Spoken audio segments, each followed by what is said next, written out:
If you're a business owner in the 251 in Baldwin County and you're trying to figure out how to grow your business, obviously bringing in leads from referrals, from in-person, just old school handshake close of business, but you're trying to figure out how to grow digitally, how can you get noticed? This podcast is for you, the Baldwin County Business Playbook. Now, with me, co-host, is my wife, Morgan Puckett, owner of Post Edit Media. And Morgan, in this episode, the first episode of the Baldwin County Business Playbook, we're going to be talking about visibility.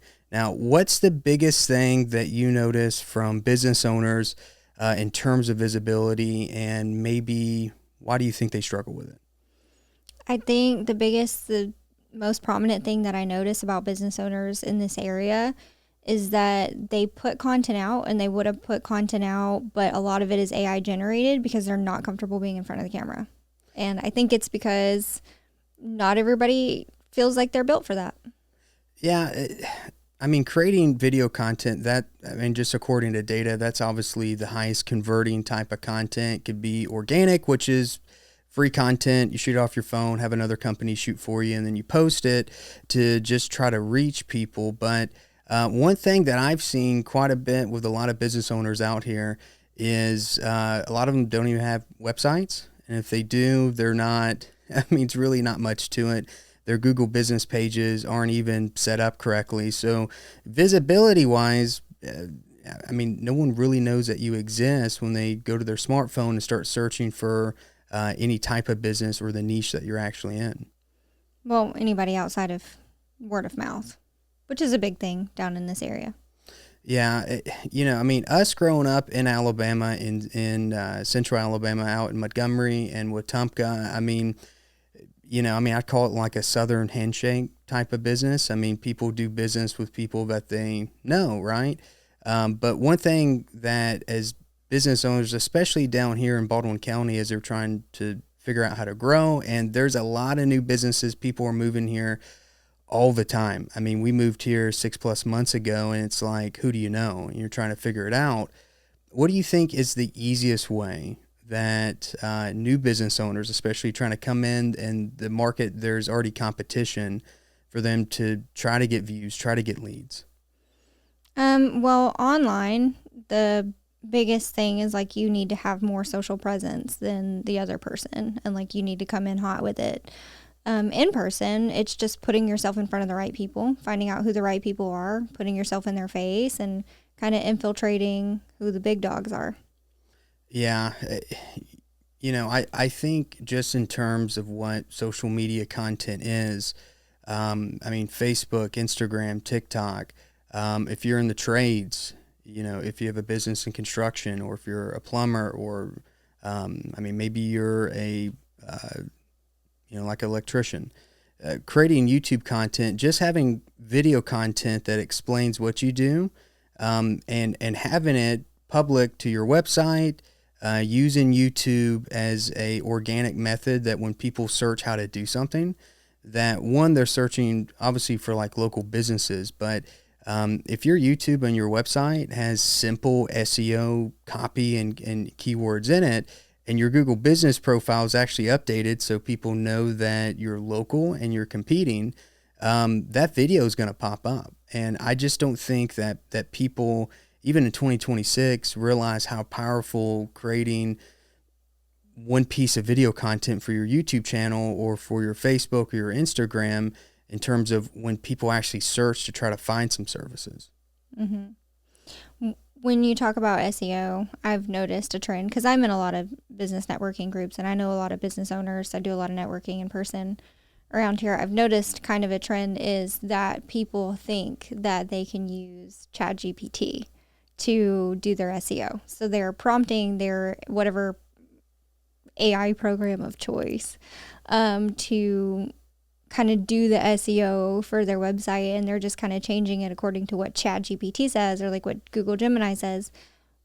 Can you explain what makes using a professional service different?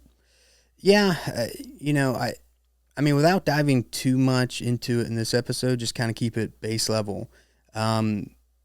Yes, using AI is going to help you quite a bit. because depending on which one you're using and how many times you prompt it, you can get some really decent prompts in it. Now, there's a couple differences in it. You can have good copy that's SEO technically, right, to your target audience, to your market, what your services are. And that will help if you just do that yourself and you actually know how to do it, to rank higher in Google organically. And that's the cheapest way to try to get traffic and visibility. The other way is to actually run Google Ads, which is just a system to where you're bidding on keywords. And so down here in Baldwin County, especially in the trade side, because we've got a couple clients that we've signed that we're working with them, and competition wise is, I mean, obviously they're trying to figure out some different marketing avenues, so that's why they're working with us to try to do that. Their competition spending thousands of dollars a day on keywords on Google Bids, and there's no way they can actually compete. And so, yeah, you can use the AI. You can work with us, and we can actually do some legit research within the back end of Google Analytics to actually pull some good SEO copy, to tweak some stuff on your website. That's going to help. But I think the biggest thing, Morgan, is obviously it's creating video content. Video content versus graphics. And it seems like a lot of people say, well, we'll get a Canva account, or we'll get an AI generated account and we'll just publish posts nonstop. Mm-hmm. Video over 70% of the time converts higher than graphics. It doesn't mean if you run an ad with a graphic that the graphic ad might actually outperform and be cheaper than the video, but organically, the video is going to pop up in way more places where people's actual attention is. I mean, like, just take you, for instance, right? Long day, been working all day. We've got 2 kids, and you're going to take 30, 40 minutes sporadically at night just to kind of doom scroll, right? It's a pretty often habit. Where are you doom scrolling? You're on TikTok, mm-hmm. You're on Instagram. Maybe you touch Facebook. Maybe you do, right? So like everybody's pattern is a little bit different with like what they actually like. Mm-hmm. But you're in clips and reels, and you're in shorts. And so if your business isn't creating content that educates, and yeah, you can have kind of a sales pitch, like call to action a little bit somewhere in there, but you have to find a way to work with somebody, or you do it, to populate where people are actually at. And so Google SEO and all that, sure, AI can help you if you're trying to do it yourself, just somewhat get out there a little bit. But really, at the end of the day, visibility is that if you're not popping up in reels and shorts, and you don't have really strategic ads rolling out that are really cheap, because, yeah, we need to try to figure out how to bring in leads and how to qualify it. But visibility, you got to pop up where people are scrolling. Yeah. I mean, I don't even, at this point, I think just the way that I handle things and the way that our generation operates. Most of the time when I want to find a restaurant or something to do in an area, I don't even go to Google anymore. I'll just go on TikTok or Instagram, and I'll search places to eat in Gulf Shores, Alabama, and I'll watch a couple shorts because they're 30 seconds long and they don't take that much energy out of me. And I can watch and actually see pictures of the food and get a real life review of it. And then I'm like, oh, okay, well, that looks good. The food looks good. This influencer said that they liked it, so I'll try it out. Versus Google, there's some restaurants that I visited because they have good reviews on Google. But then when I get there, it's disgusting. So that's how I search things now. And I know that other people are searching things that way too. So let's look at a couple different niches of business, right? So let's look at the medical field. There's a lot of different types of medical businesses in Baldwin County, more cosmetic, different stuff that you can talk to, all the way down to being like an oral surgery practice or something, right? So you've got a lot of different niches within the same niche. That's a high ticket item in service, right? If you're going to a dentist and you got to have some work done, I mean, more times than like you're just going to have to figure out how to pay for it and get it done. But the other stuff is more luxury. So what would you say if you're trying to drive traffic for them, try to get visibility? What type of video content, maybe what type of ads? I mean, like what would you suggest trying to drive for them in order to get more leads in business? Well, when I'm looking for cosmetic work or something similar, trying to throw all my secrets out there, but when I look for a service provider that specializes like an esthetician, I want to see content on her page, but I don't want to see her talking about the services that she offers. I want to see them in action. I want to see her offering those services. I want to see how it works, what to expect when I get there. I want to see before and afters, and I want to hear her actual patients and clients telling me what they enjoyed about it, because at the end of the day, I can buy a piece of equipment and tell you I got it and this is what it does, but you're just a salesperson then. What I want to see is the actual individual who needs your services and how they feel about it afterwards. Yeah, I think that's a really good point. Visibility matters most, but if you're just creating content, if you have some person at your office that you just deem a social media specialist, I think we're just, I mean, everybody can do it nowadays, right? Or they think they can. Does it actually convert?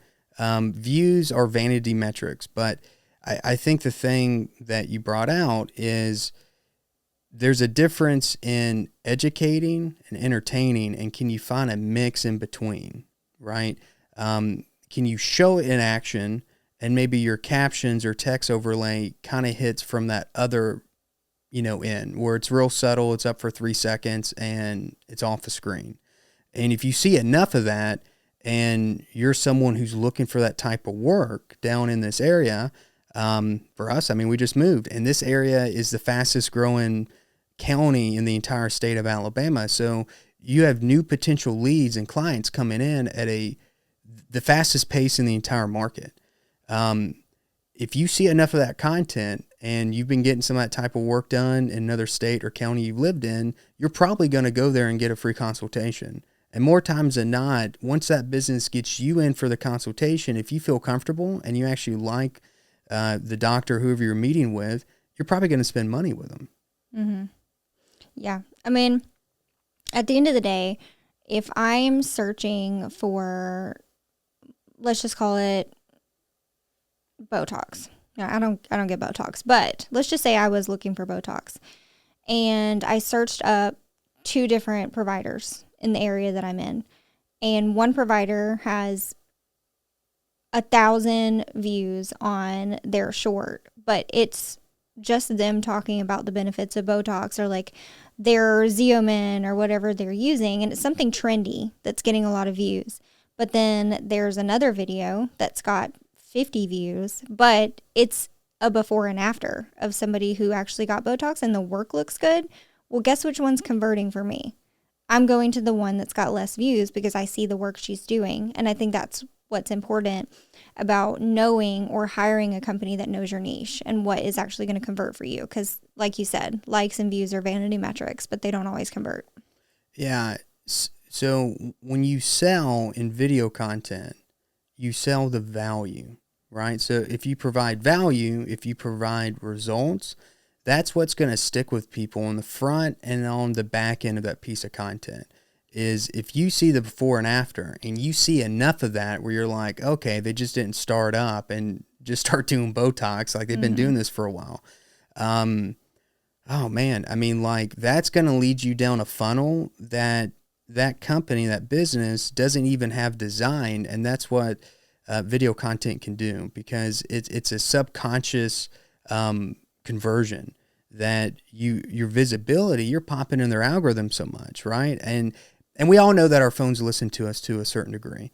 I mean, like, especially when it comes to Reels algorithms. Mm-hmm. I mean, if I'm trying to figure out how to fix something or build something at the house, and I'm just talking to you out loud about it, next thing I know, half a day later, it's still in my mind a little bit, but as I'm scrolling on Facebook or something, there's Reels on how to do that. Oh, I don't even have to say it out loud. Sometimes I just think something too hard and my algorithm will show it to me. It's weird. Yeah. I left my tinfoil hat at home though. So visibility in a local market is, it is, I mean, it's king, right? It's a top thing that you have to do. What's tough for business owners, and again, regardless of niche, whatever type of business you're in, you're like, I mean, you don't do this for a living, right? And so what's the options that you try to go through? You try to do it yourself. You try to get somebody, a receptionist, somebody on your team to do it for you.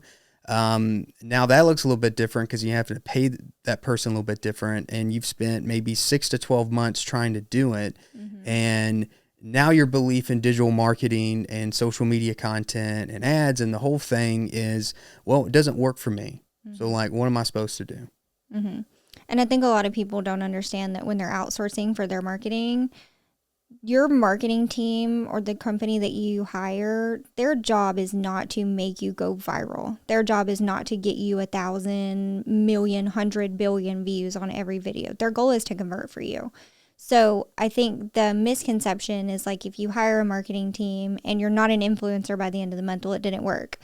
Did you get phone calls? Did you get bookings? Did you get your money back from what you paid your marketing company? Well, that's what you actually need to look at, because at the end of the day, it's not anybody's job to make you an influencer. If you want to be an influencer, do that on your own time, right?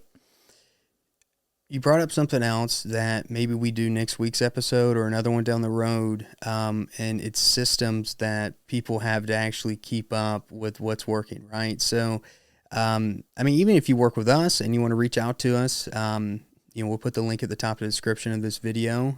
You can give us a call too. You can go viral and it can work for you.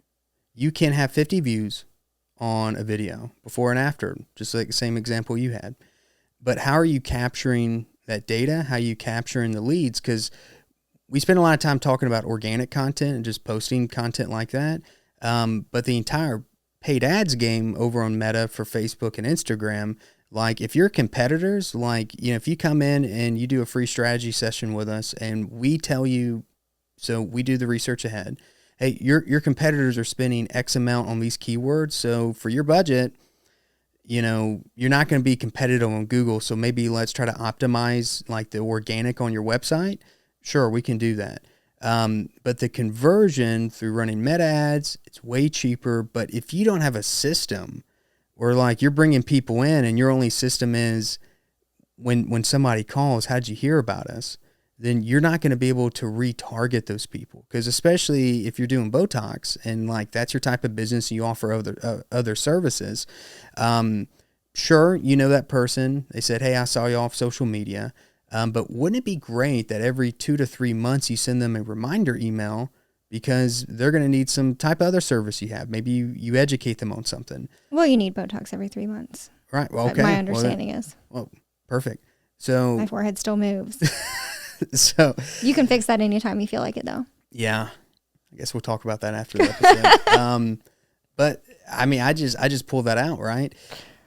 If every 3 months you had a lead up email sequence that was tied to your ads, that was tied to your organic content, and you could create an actual funnel and know at the end of the day, when you work with us for 6 months, you're going to know exactly where those leads came from, how to retarget them, and create strategy for content to come afterwards. I mean, like, what do we need to try different? Like, this type of content didn't work, or at least we didn't think it worked, but how do we know it didn't work, right? Are we just looking at a view metric? Like, did it get over 1,000 views? Did it get over 2,000? Did the hashtags work?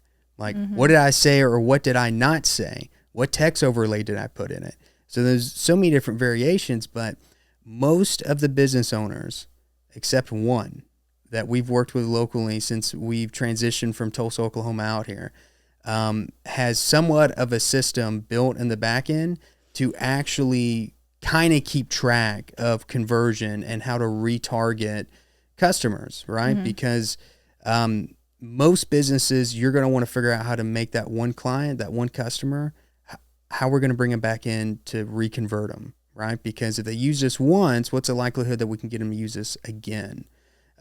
So one piece of final wisdom for people in visibility, if you're going to talk to somebody, somebody's going to come in a strategy session, meet you at the chamber, the BNI locally, what would you tell them?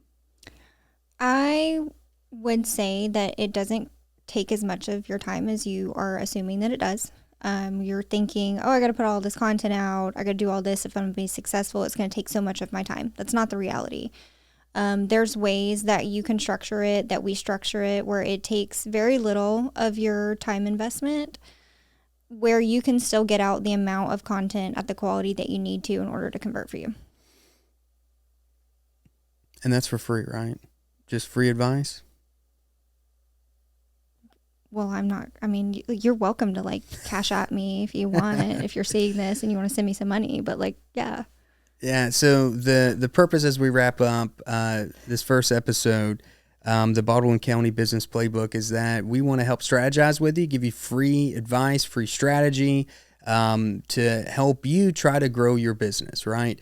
Hopefully, if we can work together, that would be amazing. But at the end of the day, advice and being able to have a clear picture of like what's actually happening out there. That's what we want to try to provide to you in this podcast. So if you're looking for a free strategy session and you want us to jump in, do a little bit of an audit of your social media, your ads, your back end of your Google or your website, and just kind of give you a quick little glimpse of some areas to quickly improve or to completely build it out for you, all you got to do is hit the link in the bottom or at the top of this description. We'll throw a QR code up on the screen as well. But Morgan, I'm super excited to just continue and to make more local connections to help people in Baldwin County, in the 251 area code. Super excited to be part of this community. Yeah, I'll drop my Cash App in the comments. Okay. All right. We'll see you in the next one.